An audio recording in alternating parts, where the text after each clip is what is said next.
আজ যে গল্পটা শুনবেন সেটা প্রেমের, কিন্তু শেষটা এত ভয়ঙ্কর আপনার শরীর শিউরে উঠবে। এই গল্প শুধু প্রেম নয়, একটা প্রতিশোধ, এক মৃত মানুষের কান্না। ভয়ঙ্কর লাভ স্টোরি, শেষ রাতের প্রতিজ্ঞা। শহরের প্রান্তে একটা পুরনো ভাঙা বাড়ি। মানুষ বলে ওখানে রাতে নাকি একটা মেয়ে কাঁদতে কাঁদতে ছাদে হাঁটে।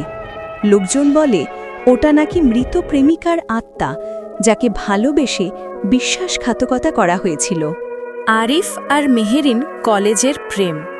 আরিফ সবসময়ই বলতো, মেহেরিন, তোমায় ছাড়া আমি বাঁচতে পারবো না।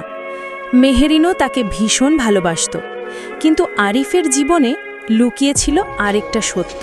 একদিন আরিফের পুরনো প্রণয়িনী এসে হাজির। সে আরিফকে ব্ল্যাকমেল করতে থাকে, আমাকে ছেড়ে কেউকে পেতে দিলে তুমি দুজনেই মরবে।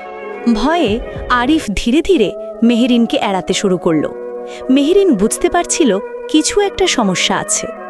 শেষ রাতে সে ছাদে গিয়ে আরিফকে মেসেজ করল, তুমি কি আমার প্রেমের সত্যিই ছিলে?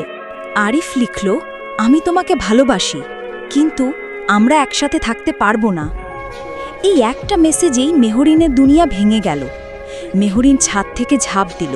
মরার আগে তার চোখের জল কেবল একটা কথাই বলছিল, আমাকে অকারণে ছাড়লে কেন? সেই রাতের পর থেকে লোকজন বলে, ভোর ৩টের দিকে মেহেরিনের আত্মা ছাদের ধারে দাঁড়িয়ে থাকে।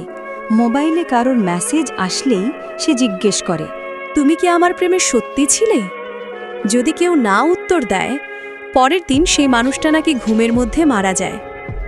গল্পটা শুধু ভয়ের নয়, শিক্ষা দেয় কাউকে অকারণে ছেড়ে যেও না।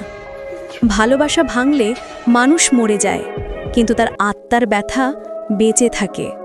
ভালো লেগে থাকলে সাবস্ক্রাইব করে রেখো। প্রতিটি নোটিফিকেশনের পেছনে থাকবে নতুন গল্প, নতুন অনুভূতি।